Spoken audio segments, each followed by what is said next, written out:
Es una presentación de PowerPoint sobre la colonia, la manera como se dio el descubrimiento de América, el mal llamado descubrimiento de América, y la intención de esto es que pues reconozcan ustedes el caso fortuito que fue descubrir América, la situación en que se dio, cuáles fueron las causales, qué es lo que significa colonia, el concepto de colonia, y en ese orden de ideas, todo lo que sucede en un ámbito colonial, pues se llama colonial, valga la redundancia.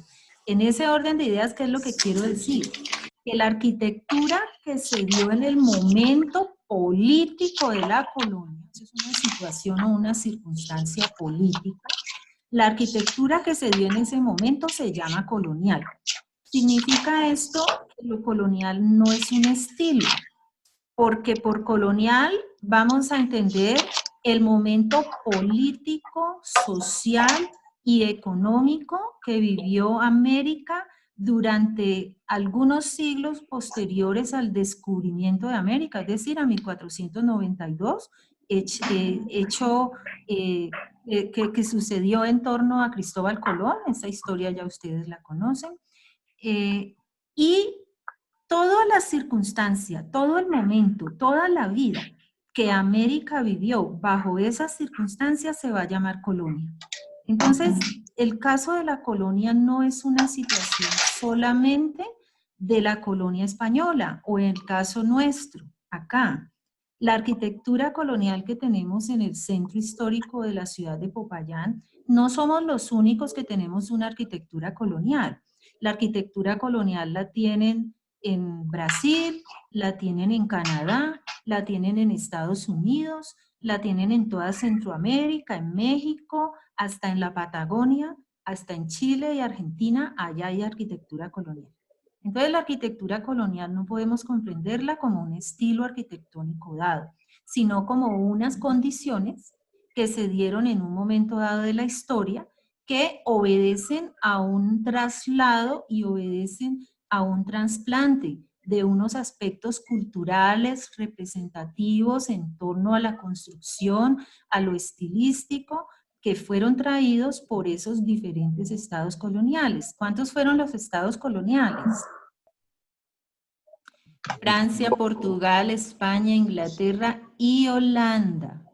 A Holanda le tocó la parte más pequeñita, digamos que Holanda no fue muy significativa la colonia holandesa, pero hoy todavía se mantiene Surinam, que es una de las Guyanas, es holandesa, ¿sí?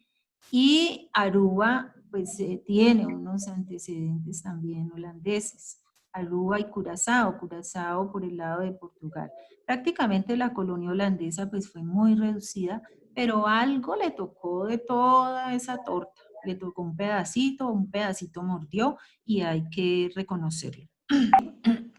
Bueno, de esto deben ustedes hacer una consulta en torno a los 4 viajes de Colón, ¿sí? La consulta sería como complemento a esa presentación. Importantísimo, importantísimo las circunstancias que voy a mencionar. Ay. Los 4 viajes de Colón es la primera tarea. Voy a anotarlo aquí. 4 viajes de Colón. Segunda tarea. Conquista de los aztecas. Conquista de México por Hernán Cortés. De los mexicas o de los aztecas, mejor, por Hernán Cortés. Tercera, conquista de los incas, del pueblo inca, por Pizarro. Y cuarta, lo que ya nos compete a nosotros, las rutas de conquista de Colombia. Donde está, Colombia tiene una particularidad y es que el pueblo mexica fue conquistado por el norte, es decir, por el Atlántico, básicamente. El pueblo inca fue conquistado por el Pacífico, pero Colombia, el caso Colombia es particular porque es que Colombia está en una situación geográfica coyuntural muy importante. Entonces, Colombia es conquistada por 3 rutas. Entran por el sur, entran por el norte y otro viene como por los lados de Venezuela. Entonces, estas 3 rutas de conquista se van a encontrar luego en un punto central muy importante que es la capital nuestra actual, que va a ser Bogotá, la actual ciudad de Bogotá. Este trabajo lo van a hacer de manera colaborativa. En la página, en la plataforma, hay un recurso de actividad que se llama Wiki. Wiki. Wiki es un trabajo colaborativo. Entonces, ese va a ser el trabajo en grupo que vamos a hacer. Una visión crítica de la conquista de América, escrita por Bernardo Wexler. Esa visión crítica es importante que la lean también y porque pues les va también a ayudar a comprender muchas de las situaciones que se dieron aquí, es decir, el trasplante de una cultura por otra y la invisibilización de la cultura indígena existente hacia ese momento. Pero lo más importante de eso, lo más trascendental, digámoslo así, es la sustitución de valores. Es decir, todos esos valores indígenas que tenían un cuidado del entorno, del medio ambiente, que había, digamos, una comunidad realmente, socialmente organizada, donde todos trabajaban para todos, se va a eliminar. Entonces, van a aparecer gobiernos centralizados con el sistema que nos va a marcar posteriormente pues, nuestra idiosincrasia occidental. Y lo que tenemos hoy día realmente es producto de eso. Bueno, en torno a 2 situaciones muy importantes.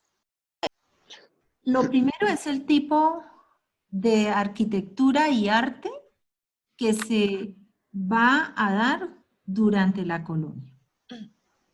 El arte va a ser estrictamente arte religioso. La Semana Santa nuestra es producto de eso. Es decir, la aparición de la imaginería, la aparición de ritos cristianos, de todo un montaje institucional de una iglesia cuya centralidad viene de ultramar, se depende de una serie de circunstancias que no se dictan dentro del territorio mismo, sino que hay que acatar lo que venga de fuera. Ese arte religioso y esos intereses del imperio español, porque cuando llegan aquí, cuando llega aquí Colón, estaban los reyes católicos de España, Fernando e Isabel. Pero Fernando e Isabel no se van a mantener eternamente en el poder. Ellos posteriormente legan el poder a su nieto, Carlos V. Carlos V, que también es llamado Carlos I, ¿sí? Carlos V de Alemania. Resulta que la hija de Fernando e Isabel se llamaba Juana.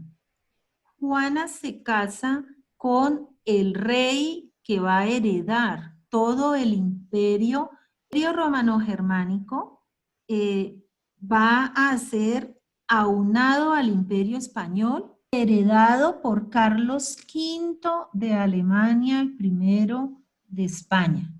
Carlos V va a ser el rey que determine o que arranque las leyes de India.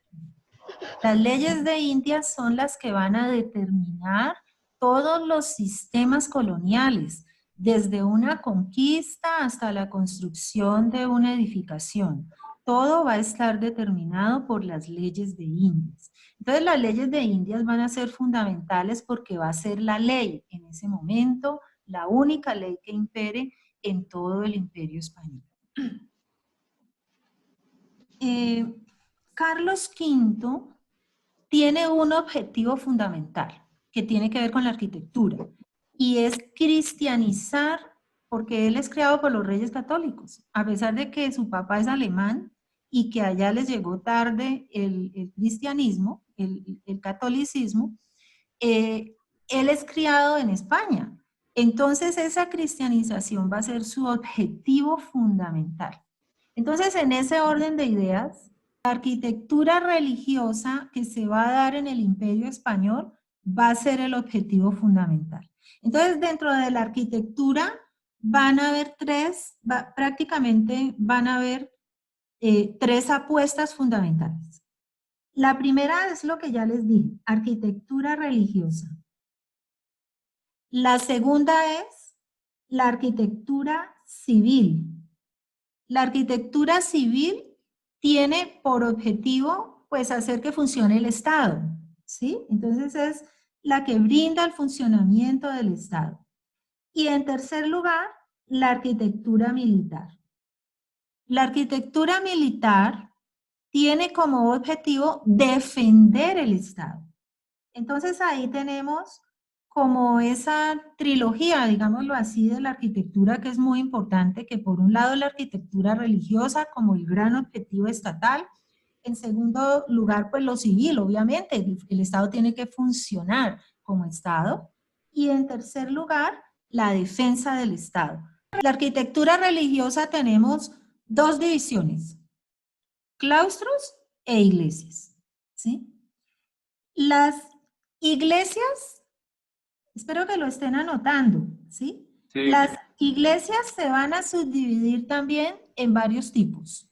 Las iglesias vamos a tener rurales y urbanas. Dentro de las iglesias rurales vamos a tener tres tipos de iglesias rurales. Las iglesias doctrineras, las iglesias de las haciendas y las iglesias que se llaman ermitas. Todas las iglesias son estas iglesias rurales son todas de una nave o de salón. Ermita sin H, ¿sí?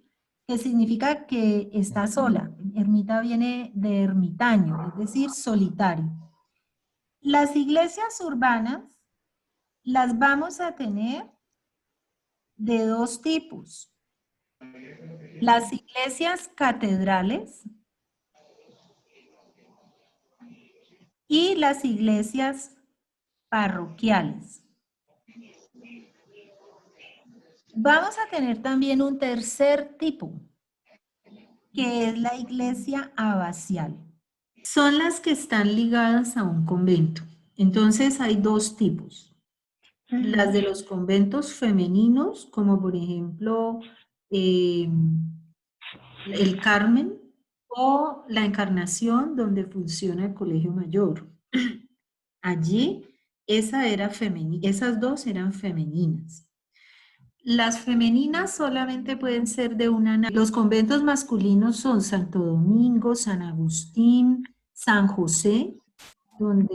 ¿Y cómo uno sabe pues, la diferencia entre femenino y masculino? Ah, ya.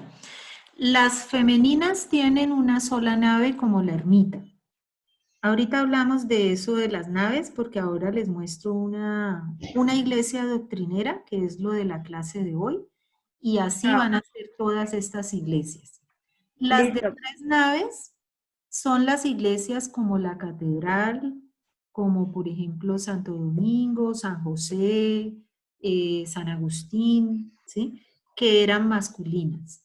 Entonces, solamente las iglesias masculinas tienen el derecho, digámoslo así, ¿sí? Las iglesias doctrineras de las haciendas, las ermitas y las de los conventos femeninos son iglesias de una sola nave, es decir, tienen solamente un espacio interno, no subdividido. A veces tienen algunas capillitas, ya vamos a ver acá una presentación. Ahí la están viendo ya. Ajá.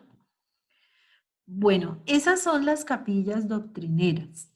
Ese va a ser el modelo, no en todos los contextos, sino exactamente iguales, porque van a tener algunas variaciones, pero internamente y en planta, digamos que va a ser el modelo. Bueno, ese va a ser el modelo que determine cómo van a ser pues, este tipo de capillas. Bueno, primero que todo, la capilla doctrinera, ¿por qué se llama así? El nombre de doctrinera es porque en Colombia, por ejemplo, a ver, ¿dónde se hicieron capillas doctrineras en Colombia? Se hicieron en el Cauca y en la región cundiboyacense, porque eran los lugares donde más grupos indígenas había. Entonces, el objetivo de la capilla doctrinera, como su nombre lo dice, es adoctrinar al mundo indígena. ¿Adoctrinar qué es? Es enseñar, introducirlos en el mundo o en el rito católico cristiano, ¿sí? Esa es básicamente la función de ese tipo de capilla. Estas capillas, digamos que aquí vamos a ver varias. Estas, por ejemplo, esta también las vamos a tener en el Cauca. Esta también esta de acá es la más famosa de todas, que va a estar ubicada en San Andrés de Pizimbalá, cerca en Sacauca. En este momento es una capilla que la quemaron por una situación política entre los indígenas y los campesinos de la región. Fue quemada hace un tiempo, creo que todavía no se ha restaurado. Estas otras capillas de acá son de diferentes pueblos que hay en el Cauca, pero que todas tienen esa misma función. Aquí vemos dos plantas, una del municipio de Sáchica y otra de Tópaga en Boyacá, que nos muestra la característica de la planta de esa iglesia o de esa capilla. Lo primero es que es una iglesia que se ubicaba en despoblado, no tiene vecinos. La iglesia doctrinera hace parte de un conjunto, ella no está sola. El conjunto al que pertenece la iglesia doctrinera es, digamos, tenemos la iglesia o la capilla mejor, capilla doctrinera, tenemos la plaza atrial, que generalmente es un espacio que se ubicaba acá en la parte delantera de la capilla para que allí se ubicaran los indígenas y recibieran el rito. ¿Por qué los indígenas no entraban teniendo un espacio? Porque los indígenas venían de hacer ritos al aire libre. Entonces, para ellos la concepción de relación con el Dios era por fuera, no era un espacio cerrado, era un espacio abierto. Entonces, pensar que ya el rito se iba a hacer en un espacio con una persona al frente que iba a guiar, primero ya eso era un cambio bastante grande. Pero en segunda instancia, meterlos a ellos, pues ellos les daba mucho miedo meterse allá. Entonces se hacía al aire libre y por eso el modelo de este tipo de capilla, si ustedes miran aquí, tiene un espacio abierto al frente, que es donde el cura párroco se hace para desde allí elevar, ¿cierto?, el discurso hacia los indígenas que se ubican acá en la parte delantera. En esa plaza atrial hay una cruz atrial. La cruz atrial es a plaza atrial es, primero no solamente vamos a encontrar allí un atrio es cualquier espacio abierto que se coloca en algún punto o sucediendo o en antelación a un edificio, ¿sí? Entonces la función del atrio es una función de recepción, de que la gente se reúna ahí. Entonces, el espacio atrial es para la reunión de las personas. Es un espacio abierto. Un atrio es un espacio abierto. Entonces la cruz atrial, que es la que se coloca en el atrio, por eso se llama así.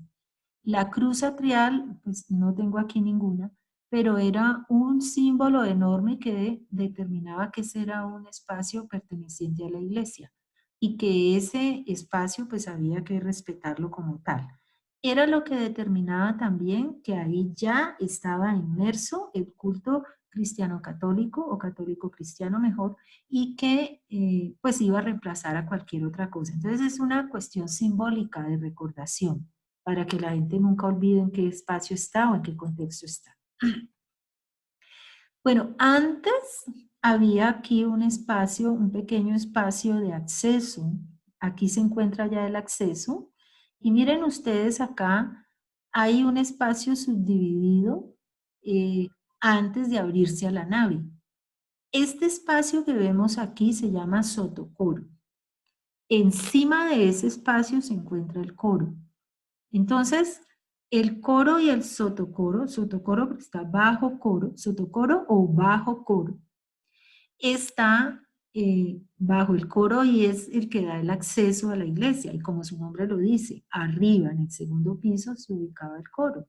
Entonces allí era donde de alguna manera el presbítero que está aquí en la parte final y el coro mantenían un diálogo, una polifonía que era importante para enriquecer auditivamente todo lo que pasaba en el culto. La nave es un espacio alargado único, solo, no tiene ningún tipo de subdivisión en este tipo de capillas. En las capillas de 3 naves sí va a haber una subdivisión. Bueno, seguimos adelante y aquí en la última parte está el presbiterio. Presbiterio es donde se ubica el presbítero, que es la persona que oficia la misa, es el cura párroco.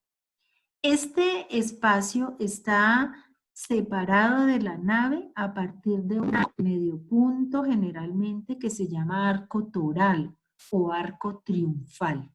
El arco triunfal tiene como función dividir el espacio entre el presbiterio y la nave, pero también sustentar el techo. También tiene una función técnica, no solamente la función es, digamos, espacial.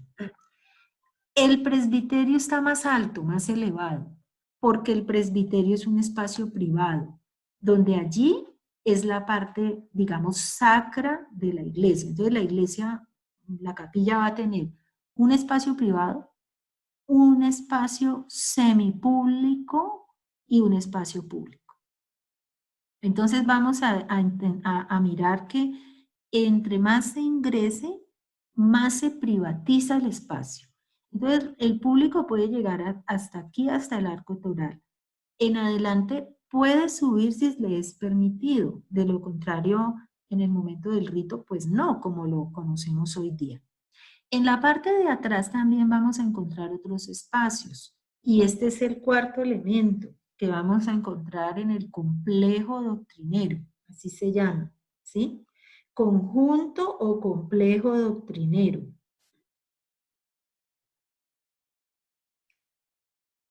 El cuarto elemento que vamos a encontrar allí es la casa cural. La casa cural puede estar conexa a la iglesia en la parte posterior, con la sacristía y demás dependencias que sirven como complemento al rito como tal, ¿sí? Pero también puede encontrarse en un espacio separado. Vamos a encontrar un quinto elemento que aquí en estas iglesias ya se ha perdido, ya ha desaparecido, y son las capillas posas. Las capillas posas no estaban ligadas a la iglesia, estaban separadas. Ellas podían, digamos que si aquí tenemos la iglesia, acá tenemos la plaza atrial, las capillas posas pueden estar por aquí en los alrededores, digamos determinando el espacio completo del conjunto doctrinero. La función de las capillas posas es hacer las procesiones, salir con las imágenes y colocarlas llevarlas de una capilla a la otra.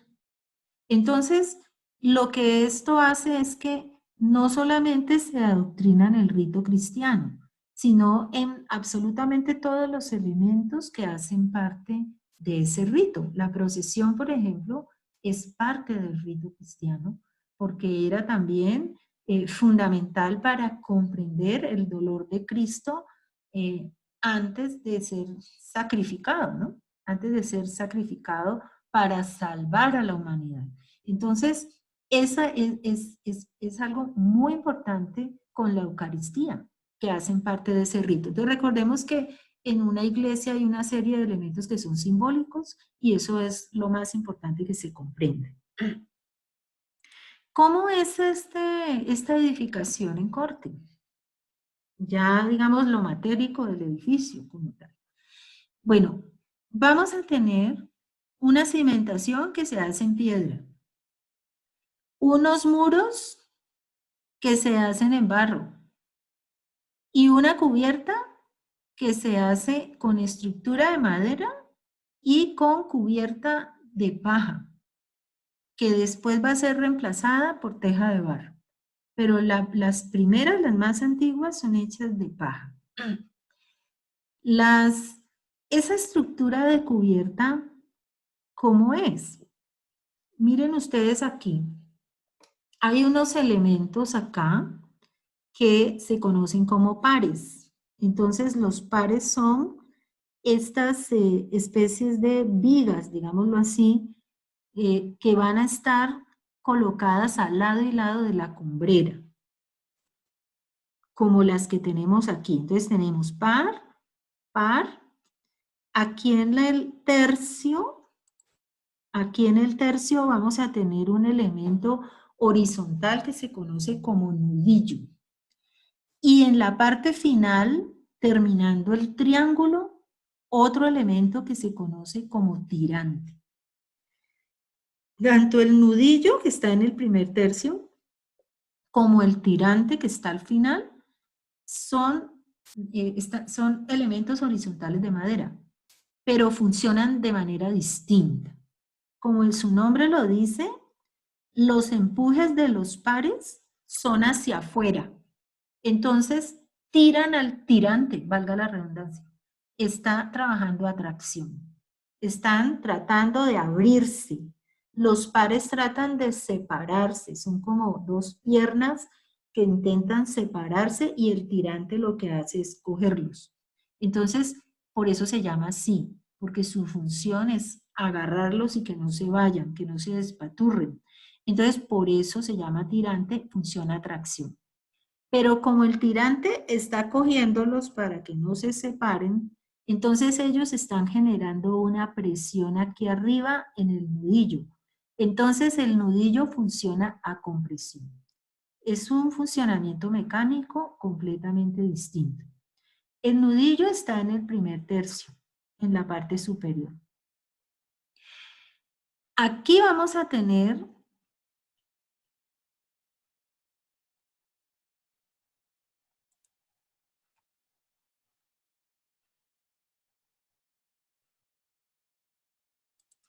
bueno, este dibujo está mal hecho, este que tenemos aquí, pero más o menos nos da una indicación. Tenemos aquí el tirante, acá tenemos el nudillo. Fíjense que el nudillo aquí está casi en la mitad, está mal dibujado. El nudillo no puede ir en la mitad si no rompe el par, lo parte, ¿sí? El nudillo va aquí en el tercio, para que lo que haga es hacer que el par, digamos, cogerlo también allí en la parte superior, pero más que cogerlo es separarlo, ¿sí? Aquí cumple la función de separación el nudillo, mientras que aquí el tirante cumple la función de sujeción. Entonces, funcionalmente son distintos. Fíjense ustedes que aquí hay una cosa que sale acá de un lado y que acá sale del otro lado. Los aleros no hacían parte de los pares. Esto no se llama par. Esta parte que es una extensión que se le coloca al nudillo. Esto está mal hecho, porque esto sale de aquí, aquí debería ir el nudillo, está mal dibujado, ¿sí? Y este saldría de aquí. Esta triangulación que sale de aquí se conoce como ala de cucaracha y es para generar el alero. El alero no tiene la función de proteger la gente, eso es falso.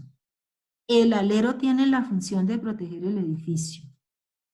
Entonces los aleros se hacen como protección de la edificación porque estas estructuras no son lo suficientemente, pues digamos que son rígidas, pero no son lo suficientemente duraderas porque eso está hecho de barro y está hecho de barro crudo, ¿sí? O de tapia pisada o de adobes, eso no es cocido. Entonces el alero se hacía para protección del edificio, independientemente de si por aquí pase gente o no. Posteriormente en el entorno urbano los aleros cumplieron también la función de proteger la gente, pero la función principal de un alero es proteger al edificio, ¿sí? Para que el edificio pues no se deteriore a causa de los elementos, la lluvia por ejemplo. Bueno, otro elemento que vamos a encontrar aquí muy importante es el muro testero o el imafronte o la fachada principal. Eso es lo mismo, ¿sí? Vamos a encontrar que la entrada es, el acceso principal es un arco de medio punto. En la parte superior, una luceta que ilumina hacia el coro. Y más arriba, como una extensión del muro, vamos a encontrar una espadaña. Espadaña porque tiene forma de espada, termina en punta. En la espadaña se coloca el campanario. Entonces las campanas son muy importantes para llamar a la oración. Es lo que hace el llamado. Para, en el contexto musulmán aquí hay una torre muy alta para poder que tenga una extensión más grande y llegue a todo el mundo y se sube una persona a llamar. Pero en el mundo católico cristiano las campanas son las que hacen el llamado. Es una cuestión más musical. Entonces, la campana es una cuestión musical. Más adelante cuando hacen la torre, por eso es que los que tocan las campanas generan todos unos tañidos y prácticamente es una musicalización que se hace, ¿sí? Fíjense que aquí en Popayán se han hecho conciertos de campanas. Eso es una realidad. Entonces las campanas, hay un grupo de campanas y hay que saberlas tocar, porque también dependiendo de cómo se toquen hacen un llamado distinto. No es lo mismo llamar a la misa que llamar a un entierro, o llamar a un matrimonio, o llamar a un nacimiento. Entonces, eso hace parte de la simbología. Entonces, en el mundo católico cristiano, todo es simbólico. La simbología es visual, es auditiva, es táctil. Es una cuestión que entra por todos los sentidos. Y de esa manera es que hay que comprender el edificio. Y lo que hay que tratar de transmitir cuando se hace una edificación de estas es que desde todo punto de vista los sentidos están involucrados ahí. Bueno, fíjense ustedes acá también que casi no tiene horadaciones. El muro es cerrado, porque desde el punto de vista estructural, entre más horadaciones se le haga, se pone en riesgo la resistencia del muro y por lo tanto la vida del muro como tal. Entonces, para poder, estos estribos o contrafuertes tienen la función de contrarrestar los empujes de las cubiertas y del muro mismo, ¿sí?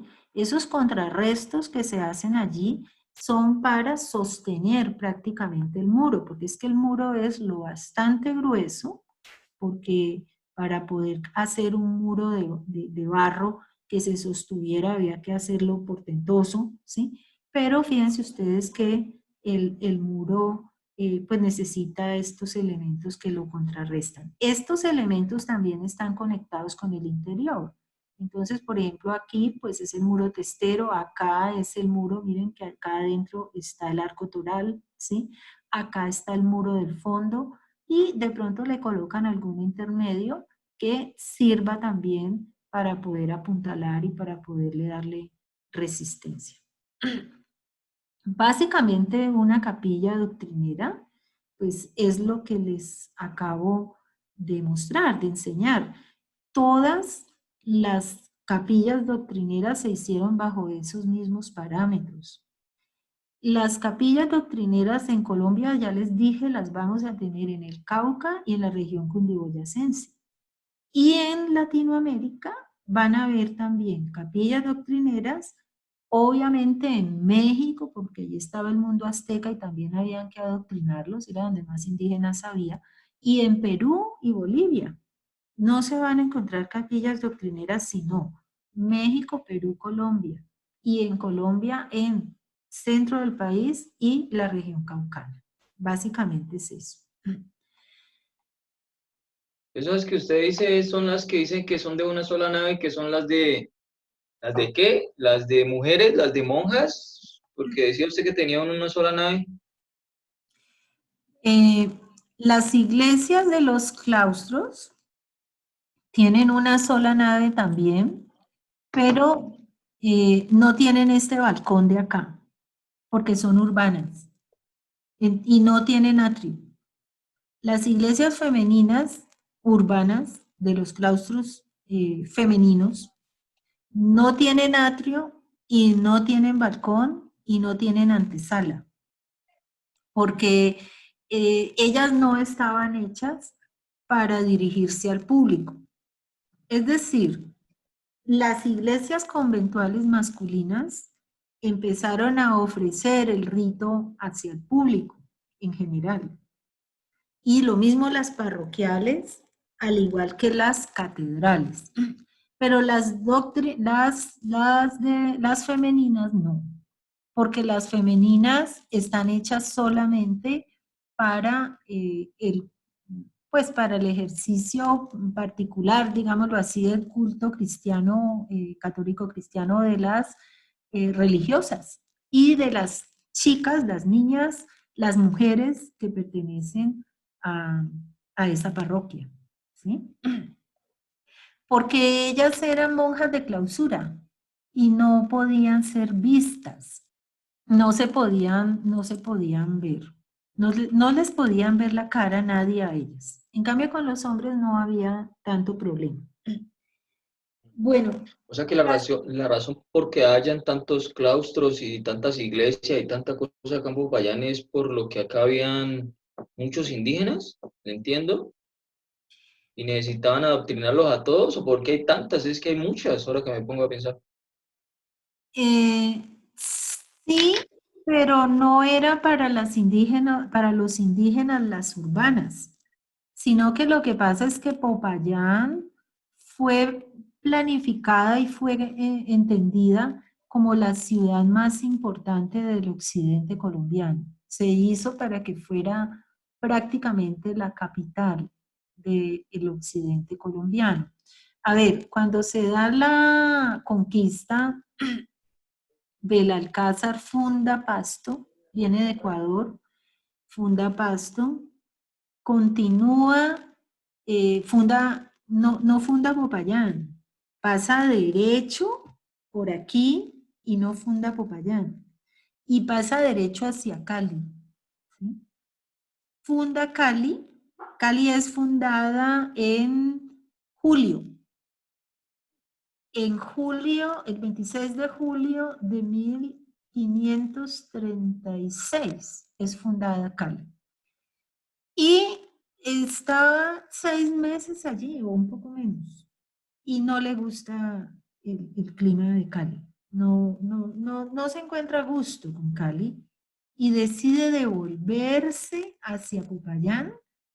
Funda Popayán el 13 de enero de 1537 y decide quedarse además en Popayán. Decide quedarse. Bueno, finalmente él Creo que también hace parte de la campaña que sigue hacia Bogotá, ¿sí? Ahí se dan otras fundaciones porque se sigue por Neiva, fundan Neiva, luego llegan a Bogotá, se funda Bogotá, ¿sí? Pero él finalmente, digamos que se le dan unas tierras aquí en Popayán y básicamente su sede es Popayán, ¿sí?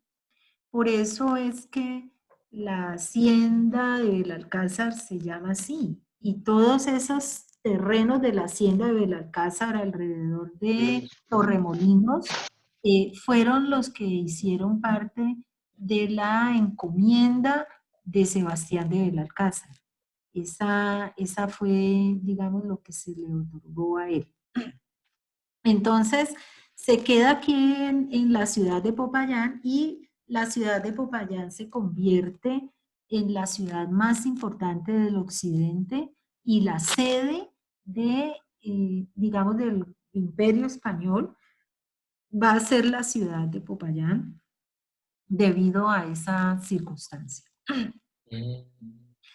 Entonces, la cantidad de iglesias que hay aquí en el centro de Popayán es porque, entre otras cosas, se fue asimilando a un espacio urbano teatral realmente, para poder, cuando se hacen las procesiones, de alguna manera miren que es como llevar la extensión de lo que fue la capilla doctrinera, llevarla al espacio urbano.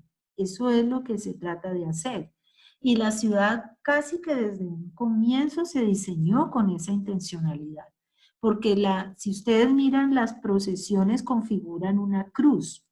Entonces, esta cruz lo que está determinando es justamente la intencionalidad de que el espacio urbano mismo, ¿sí?, se convirtiera en un espacio diseñado a expensas de ese carácter religioso.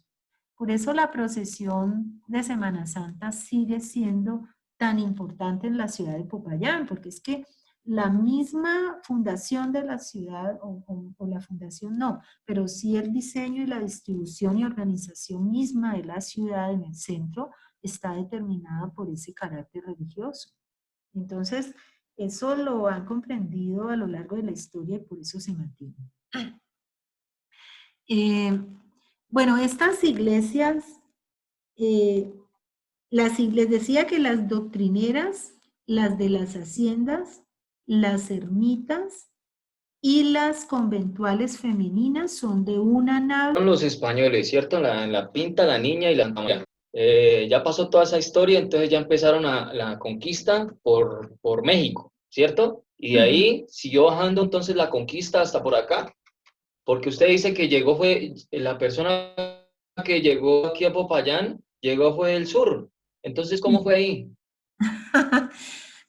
Es que ese va a ser uno de las actividades que ustedes hagan, con lo que yo les envié de lo de la colonia, pero voy a intentar enviarlo nuevamente. De ahí ustedes van a hacer una wiki.